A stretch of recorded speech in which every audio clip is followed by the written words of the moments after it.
All right, so in this example, we're given f of x and g of x as graphs, and we want to compute these limits.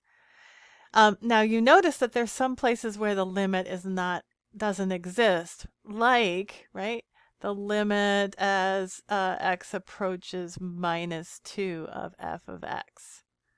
That doesn't exist, right? Same way over here, the limit as x approaches 1 of f of x, right? That does not exist.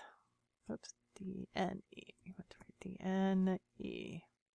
Okay, that doesn't exist. Same way over here. For g of x, it doesn't exist at negative 2. So we can't use the limit laws. We have to be careful. Now, just because those limits don't exist, like this first one, I'm looking at the limit as x approaches negative 2 of f of x plus g of x. All right. Now, you notice that the limit of f of x and the limit of g of x doesn't exist as we approach negative 2. But that doesn't mean that this limit doesn't exist. So we have to be careful. So what we're going to do is break this up into left and right hand limits. Okay, so we're going to look at the left hand limit and the right hand limit. And if those are the same, then the limit exists. So let's start out by looking at the left hand limits. All right, so the limit as x approaches negative 2 from the left of f of x plus g of x. Okay, now I'm going to go ahead and distribute the limits. Negative 2 from the right of f of x. Oops, g of x. Okay, so I'm going to look at the left-hand limits. Okay, now what is the left-hand limit? All right, so as we approach f of x from the left, it looks like it's going to 1, okay, right? As I approach here like this, it looks like it's going to 1, even though f of negative 2 is not 1, but as we approach from the left, it's 1. And when we look at g of x and we approach 2 from the left, looks like we're going to 3. So we get 4. All right. Now let's look at the right-hand limit. The limit as x approaches negative 2 from the right. Okay, and I'm going to go ahead and look at the limit of f of x, and I'm going to look at the limit of g of x. Okay, so now we're approaching from the right. So when we approach negative 2 from the right on the f of x function, it looks like it's going to 3. And when we approach negative 2 from the right, on the g of x function, it looks like it's approaching 1. Ooh, look at that. So the left and the right hand limits match. Okay, so that means that the limit as x approaches negative 2 is 4. So I'm just going to write it right here and put a box around it.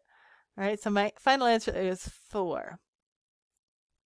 All right, so that's what we're going to do with the next one too. Now this is just, again, it's the sum of f of x plus g of x, but we're approaching 1. Now the limit of f of x doesn't exist as x approaches 1, but it does for g of x. So let me scroll up. We're going to lose our picture here, but let's go ahead and that's fine.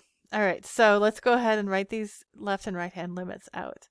The limit as x approaches 1 from the left of f of x, and we're going to add the limit as x approaches 1 from the right of g of x. Okay, so what do we get? As x approaches 1 from the left here, right, it looks like it's going to 2. And g of x, as x approaches 1 from the right, looks like it's going to 0. Okay, so now let's do the right-hand limit. The limit as x approaches 1 from the right, plus the limit as x approaches 1 from the right of g of x. All right, so if we approach from the right, for f of x, we get, looks like -1. And as we approach from the right on g of x, it looks like we're going to get 0 again. So now we get a -1 when we add those together.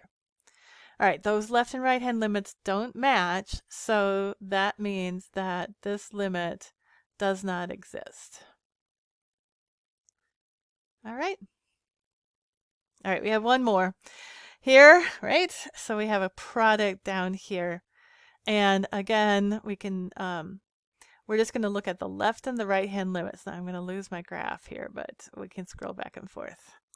Okay, so, all right, let's look at the limit. Now I'm going to go ahead and apply the limit laws. I'm going to approach from the left, f of x times the limit as x approaches 1 from the left of g of x. Okay, let's figure out what those are. All right, so we actually already know this, don't we, from up above. We don't even have to go all the way to the graph, because I know what these limits are because I have the sum of those same limits. It's the same. I'm approaching 1 in both cases, the same as we did in B, part B. So we found that the limit as x approaches 1 from the left is 2, and as we approach 1 from the left on g of x, we get 0. And so we multiply those together, we get 0. Okay?